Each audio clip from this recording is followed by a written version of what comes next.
வணக்கம். டிடி தமிழ் நேயர்களே, உங்களோடு திருமந்திரத்தை தொடர்ந்து சிந்திக்கிற வாய்ப்பினை இறையருளும் குரு அருளும் வழங்கியிருக்கிறது. அந்த வகையில் இன்றைக்கு திருமந்திரத்தில் முதல் தந்திரத்தில் தானச்சிறப்பு என்பதில் இருக்கிற ஒரு நல்ல பாட்டு, அருமையான பாட்டு, எல்லோரும் எடுத்து காட்டுகிற பாட்டை நாம் சிந்திக்க இருக்கிறோம். சில பதிப்புகளில் இந்த பாடல் அறம் செய்வான் திறம் என்ற அதிகாரத்தில் இருக்கிறது. நான் பின்பற்றுகிற ஆசான்யா பதிப்பில் தானச்சிறப்பில் இருக்கிறது. இந்த பாடல் பொருள் பொதிந்த பாட்டு, பல உண்மைகள் அடங்கியிருக்கிற பாட்டு, ஆனால் மிக எளிமையான பாட்டு, எல்லோரும் எடுத்து சொல்லுகிற பாட்டு. ஏதோ ஒரு சஸ்பென்ஸ் மாதிரி சொல்கிற மாதிரி நினைக்க வேண்டாம். பாட்டு இதுதான்: யாவருக்குமாம் இறைவருக்கு ஒரு பச்சிலை, யாவருக்குமாம் பசுவுக்கு ஒரு வாயுரை, யாவருக்குமாம் உண்ணும்போது ஒரு கைப்பிடி, யாவருக்குமாம் பிறருக்கு இன்னுரைதானே என்பது அந்த பாடல். ரொம்ப எளிமையான பாடல். இந்த 4 அடிகளும் யாவருக்குமாம் யாவருக்குமாம் என்று தொடங்குகிறார். இறைவருக்கு ஒரு பச்சிலை கொடுக்க வேண்டும் என்கிறார். அப்படின்னா என்ன பொருள்னால், பெரும்பாலும் திருக்கோயிலுக்கு போகிறவர்கள் வெறுங்கையோடு போகிறார்கள். தயவு செய்து இனிமேலாவது இந்த பாட்டை கேட்குற நீங்கள் திருக்கோயிலுக்கு போகிற பொழுது வெறுங்கையோடு போக வேண்டாம். உலகியலாக நாம் ஒரு பெரியவரை பார்க்க போகிறோம் என்றால் வெறுங்கையோடு போக மாட்டோம். அந்த வீட்டில் குழந்தைகள் இருந்தால் ஒரு இனிப்பு சாக்லேட் வாங்கி கொண்டு போவோம். பெரியவர்கள் இருந்தால் அவருக்கு பழங்கள் வாங்கி கொண்டு போவோம்.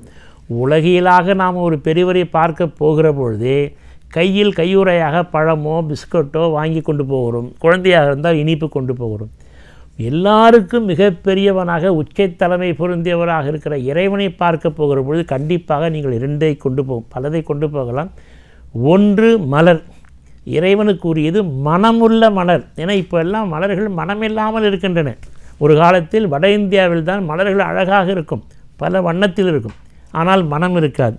தமிழ்நாட்டில் மல்லிகை மனம், மதுரை மல்லி என்றே பெயர். மனம் வீசிய இந்த மல்லிகை கூட இப்பொழுது மனமற்று இருக்கிறது. இறைவனுக்கு வழங்க வேண்டுமானால், படைக்க வேண்டுமானால், பலன் தர வேண்டுமானால் மனமுள்ள மலர்களை நீங்கள் சாத்த வேண்டும். அடுத்து சிவன் கோயிலாக இருந்தால் பச்சிலை என்றால் வில்வ இலைகளை வாங்கி, இப்போ எல்லா சிவன் கோயிலும் வெளியே ஒரு 10 ரூபாய்க்கு ஒரு பெரிய பாக்கெட் விற்கிறார்கள், 5 ரூபாய்க்கு சில சின்ன பாக்கெட் தருகிறார்கள். ஒரு வில்வ இலையும் மலரும் இறைவனுக்கு சாத்த வேண்டும். அதுவே வைணவ கோயிலாக இருந்தால், திருமாலாக இருந்தால் நீங்கள் துளசி மாலை வெளியே வைப்பார்கள். அங்கே துளசி மாலையும் மனமுள்ள மலர்களையும் வாங்கி கொள்ள போக வேண்டும். எனவே திருமூலர் என்ன சொல்கிறார்? யாவருக்குமாம் இறைவருக்கு ஒரு பச்சிலை. எல்லோரும் தெரிந்து கொள்ளுங்கள், இறைவனை பார்க்க போகிற பொழுது மலருள்ள மலரும் மனமுள்ள மலரும் ஒரு பச்சிலையாக இருக்குது. வில்வமோ திருமாலாக இருந்தால் துளசி கொண்டு போக வேண்டும் என்கிறார். யாவருக்குமாம் ஒரு பசுவுக்கு வாயுரை. ஆக அது பசு வேத காலத்திலிருந்து போற்றப்பட்டு வருகிறது. ஆவும் ஆநிற பார்ப்பன மாக்களும் பெண்டிரும் பிணியுடையூரும் எம் அம்பு கடிவிடுதும் நும்மரன் சேர்மினென அறத்தாறு நுபலும் பூட்கை மரம். புறநானூறு 9வது பாட்டு, நெட்டிமியார் பாடிய பாட்டு. பசு தான் முக்கியமாக சொல்கிறாங்க. பசு போல் இருக்கிற பார்ப்பனர் இவங்களை தான் பாதுகாக்க வேண்டும் புறநானூறு சொல்லுகிறது. எனவே இந்த பசு எங்கே கண்டாலும் பாதுகாக்கப்பட வேண்டும். இன்றும் அரசுகள் பசுவை பாதுகாக்கின்றன. பசு கோசாலை என்று எல்லா இடங்களிலும் பசுவுக்கு பாதுகாப்பு இருக்குது. அதுக்கு வாயுரை என்றால் ஏதேனும் கூட. இப்போ எல்லா கோயிலுக்கு போனாலும் பசுமாடு இருக்குது. வெளியே அகத்திக்கீரை விற்கிறாங்க. அகத்திக்கீரையை கொண்டு பசுமாடு கொடுத்துடலாம். இது மேலோட்டமான பொருள். உள்பொருள் ஒன்று இருக்கிறது. பசு என்றால் முன்பே பார்த்தோம், பதி பசு பாசம். பசு என்றால் உயிர் என்று பொருள். ஒரு உயிராக பிறந்து விட்ட நாம் எங்கேயும் ஒரு இடத்தில் வாயுரை என்றால் குருபுரான் வாயிலிருந்து வருகிற ஞான செல்வத்தை, அமிழ்தத்தை செவி வாயாக கேட்டு உய்தி பெற வேண்டும். மனிதனாக பிறந்தவனுக்கு கடமையே அதுதான். அதனால் அந்த வாயுரை குருபுரான் வாய் வழியாக பெறப்படுகிற உரையாக இருக்கிற ஞான செல்வத்தை பெற வேண்டும்.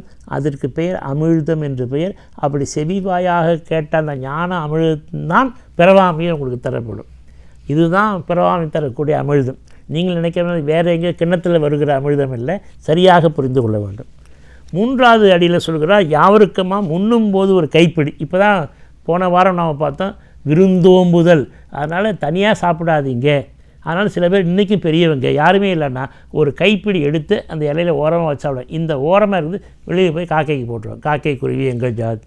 ஏன்னா நாம் சாப்பிடுற உணவில் ஏதேனும் கொஞ்சமாவது அடுத்த உயிர்களுக்கு தர வேண்டும். யாவருக்குமாம் உண்ணும்போது ஒரு கைப்பிடி. இந்த 3 செய்யலையா, இந்த ஒன்றா கடைசி 4வது ஒன்று சொல்கிறார், அதையாவது செய்கின்றார். யாவருக்குமாம் பிறருக்கு இன்னொரு தானே. 4 பேரை பார்த்தா நல்லா இருக்கீங்களா, நல்ல வார்த்தையை பேசுங்க. இப்போ நல்ல வார்த்தையே பேசுறது, யாரையாவது பார்த்து எப்படிப்பா இருக்கீங்கன்னு கேட்டால் உடனே சொல்லலாம், அது ஏன் கேட்குற, என் பாடு நாய் பாடு படுதாக இருக்கிறது, வீடு போன்னுது, காடு வான்னுது, புலம்பி தள்ளுறான். இப்போ எல்லோரும் யாருமே நல்லதாக நல்லா இருக்கேன் மகிழ்ச்சியாக இருக்கேன் அப்படின்னு சொல்கிறதே கிடையாது. நல்ல வார்த்தையாக சொல்லுங்கள், ஆறுதலாக சொல்லுங்கள், பிறருக்கு அனுசரணையாக இருங்க. வாய் வார்த்தை தானே, என்ன காசு பணமாக கொடுக்க போகிறீங்க. திருமூலர் பாருங்கள், 1500 ஆண்டுகளுக்கு முன்பே கடைசியாக சொல்லுகிறார், யாவருக்குமாம் பிறருக்கு இன்னொரு தானே, நல்ல வார்த்தையை சொல்லுங்கள் என்கிறார். அந்த ஈகை என்கிற அதிகாரம் ஏன்னா தானச்சிறப்பில் வருது. அது யாருக்கு கொடுக்கணும்? நமக்கு தெரிஞ்சவங்களுக்கா, நம்மளோட சமமாக இருக்கிறவங்களா, நம்மளோட நம்ம அதை தான் செஞ்சிட்ருக்கோம். வாங்கங்க வாங்க என்று விருந்து நம்மளோட உயர்ந்த செல்வத்தில் பதவியில் உயர்வாக இருக்கிறவங்க கொடுத்துறோம். அப்படி இல்லை, ரொம்ப இல்லாதவங்களுக்கு தான் கொடுக்கணும். அதான் வரியாருக்கு ஒன்று ஈவதே ஈகை, மற்றெல்லாம் குறியெதிர்ப்பை நிறதுடைத்து. நம்ம ஏன் பெரியவங்களுக்கு கொடுக்குறோம், வசதியானவங்களுக்கு ஏதாவது பலன் வரும்னு நினைக்கிறோம். நிச்சயமாக பலன் வராது. நம்மளோட வசதியான நமக்கு தரமாட்டார். நல்லா தெரிஞ்சுக்கணும். நம்மளோட சமமாக இருக்கிறார், நமக்கு உதவி செய்வார். வரியாருக்கு ஒன்று ஈவதே ஈகை, ஏழைகளுக்கு கொடுக்கணும். மற்றதெல்லாம் ஒன்று எதிர்பார்த்து குறியெதிர்ப்பை நிறதுடைத்து. 100 கொள்ள போட்டார். அற்றார் அழிபசி தீர்த்தல் அக்தொருவன் பெற்றான் பொருள் வைப்புழி. பொருளை பாதுகாத்து வைக்கிற பெட்டகம் எது தெரியுங்களா? Safety locker. பசித்தவங்களுடைய வயிறுங்கிறார். அற்றார், இது மேலோட்டமான பொருள், பசித்தவர்கள் ஏழைகள். உள்பொருள் அற்றார், எது அற்றார்? பசியற்றார் இல்லை, இன்னொருத்து பூப்பற்றார், அவா அற்றார்.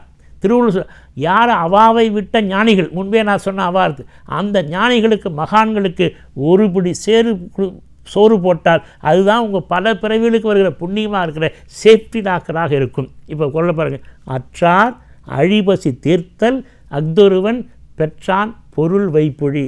நீங்கள் எந்த புண்ணியத்தை சேர்க்குறீங்க? அவா அற்றார். 2 பொருளும் உண்டு, உலகியலாக ஏழைகள். உள்பொருள் அவாற்ற ஞானிகளுக்கு நீங்கள் சோறு போட்டால், அழிபசி தீர்த்தால் அக்தொருவன் பெற்றான் பொருள் வைப்புழி என்கிறார் திருவள்ளுவர். ஈத்துவக்கும் இன்பம் அறியார்கள் வைத்திழக்கும் வன்கணவர்ங்கிறார்.